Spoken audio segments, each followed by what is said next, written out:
నమస్తే ఎట్టున్నారు బాగున్నారా అంతా mega power star Ram Charan నటించిన game changer movie utter flop అయింది. ఎందుకు ఫ్లాప్ అయింది అనే విషయం మనం లాస్ట్ వీడియోలో చాలా క్లియర్గా మాట్లాడుకున్నాం. అనవసరంగా అందరి హీరోల ఫ్యాన్స్ని గెలుకోవడం వల్ల వాళ్ళందరూ ఒకేసారి దాడి చేసి గేమ్ చేంజర్ సినిమాని మట్టిలో కలిపారు. సినిమాకి మిక్స్డ్ టాక్ రావడం కూడా వాళ్ళకి బాగా కలిసి వచ్చింది. ఇక్కడితో అయినా మెగా ఫ్యాన్స్ కామ్గా ఉంటారనుకుంటే ఇంకో హీరోతో వైరానికి తెరలేపారు. టాలీవుడ్ ఇండస్ట్రీకి మెయిన్ పిల్లర్స్గా నిలబడిన సీనియర్ హీరోస్లో అక్కినేని నాగార్జున కూడా ఒకడు. ఆయన నటవారసుడే నాగచైతన్య.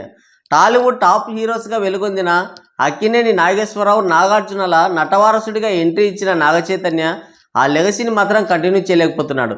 దానికి కారణం ఏంటంటే ఎక్కువగా లవ్ స్టోరీస్ని ఎంచుకోవడం, హీరోతో సమానంగా హీరోయిన్ పాత్రలు కూడా ఉండడంతో ఆ సినిమాలు హిట్ అయినా దాని పూర్తి స్థాయి పేరు మాత్రం నాగచైతన్యకి రావడం లేదు. మెగా హీరోల్లాగే అక్కినేని హీరోలు కూడా ఈ మధ్యకాలంలో భారీ డిజాస్టర్లు ఇస్తున్నారు. సరైన హిట్, చెప్పుకోదగ్గ హిట్ ఒక్కటి లేదు వాళ్ళకి. అందుకనే అక్కినేని ఫ్యాన్స్ ఆశలన్నీ ఈ తండేల్ సినిమా పైన పెట్టుకున్నారు. ఈ సినిమా హిట్ అవ్వడం వాళ్ళకి చాలా అవసరం. ఇప్పటికే నాగార్జున సోలో హీరోగా సినిమాలు చేయడం ఆపేసి సైడ్ క్యారెక్టర్లు వేసుకుంటున్నాడు. ఇక అఖిల్ సంగతి చెప్పాల్సిన పనే లేదు. ఇప్పటికే ఏ డెబ్యూ హీరోని లాంచ్ చేయని విధంగా 4 సార్లు ఆయన్ని లాంచ్ చేశారు. But no use. ఇప్పుడు ఆయన చేతిలో ఏ సినిమాలు ఉన్నాయో కూడా క్లారిటీ లేదు. ఇక మిగిలింది కాస్తో కూస్తో స్టార్డమ్ ఉంది ఒక్క నాగచైతన్యకు మాత్రమే. ఆయన కూడా ఈ మధ్యకాలంలో భారీ డిజాస్టర్లే ఇచ్చాడు. కాబట్టి తండేల్ మూవీ హిట్ అవ్వడం చాలా అవసరం. సినిమా పైన ఇప్పటికైతే మంచి బజ్ ఉంది. ప్రీ బుకింగ్ సేల్స్ కూడా డీసెంట్గానే ఉన్నాయి. సినిమా టాక్ని బట్టి రిజల్ట్ ఆధారపడి ఉంటుంది. అది అలా ఉంచితే ఇప్పుడు మెగా ఫ్యాన్స్ తండేల్ మూవీ పైన పడ్డారు. ఆ సినిమాని ఫ్లాప్ చేస్తామని వీరంగం చేస్తున్నారు. దానికి రీజన్ ఏంటంటే ఏముండదు, సరదా, జస్ట్ ఫర్ ఫన్ మ్యాన్. ఒకవేళ ఉన్నా కానీ అవి చాలా సిల్లీగా ఉంటాయి. మెగా కాంపౌండ్ నుండి అల్లు అర్జున్ వేరుపడ్డాడు. తన సొంత బ్రాండ్ని క్రియేట్ చేసుకొని తన ఓన్ ఫ్యాన్ బేస్ని ఏర్పరచుకొని తన ఇంటి పేరునే ప్రమోట్ చేసుకుంటున్నాడు. మెగా నీడ కింద ఉండకుండా పక్కకు వచ్చాడని, మెగా హీరోస్కి అసలు రెస్పెక్ట్ ఇవ్వడం లేదని మెగా ఫ్యాన్స్ అల్లు అర్జున్ పైన కక్ష కట్టారు. పుష్ప 2 విషయంలో జరిగిన రాద్ధాంతం మనం ఆల్రెడీ చూసాం. ఆ సినిమాని ఫ్లాప్ చేయాలని మెగా ఫ్యాన్స్ విశ్వ ప్రయత్నాలు చేశారు. బట్ వర్కౌట్ కాలేదు. కానీ అల్లు ఆర్మీ మాత్రం గేమ్ చేంజర్ మూవీని అట్టర్ ఫ్లాప్ చేసి పడేసింది. ఇదెలా ఉంటే తండేల్ మూవీ ప్రీలీజ్ ఈవెంట్లో అల్లు అరవింద్ చేసిన కామెంట్స్ మెగా ఫ్యాన్స్కి నచ్చలేదంట. అల్లు అరవింద్ దిల్ రాజు గురించి మాట్లాడుతూ, దిల్ రాజు ఈ మధ్యకాలంలో చాలా చేశాడు.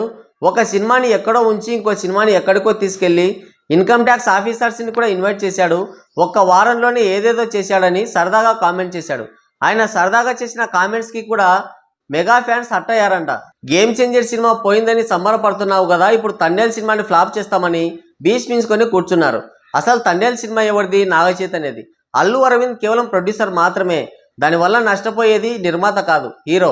ఎందుకంటే నిర్మాతగా అల్లు అరవింద్ ఆల్రెడీ సేఫ్ అయిపోయాడు. ఈ విషయం వాళ్ళకి తెలుసు. బట్ టార్గెట్ చేస్తారంతే. ఎందుకంటే మెగా హీరోలకి మధ్యకాలంలో సరైన హిట్ ఒకటి లేదు. కాబట్టి ఇంకే హీరో కూడా హిట్ కొట్టకూడదు. అదే వాళ్ళ సిద్ధాంతం.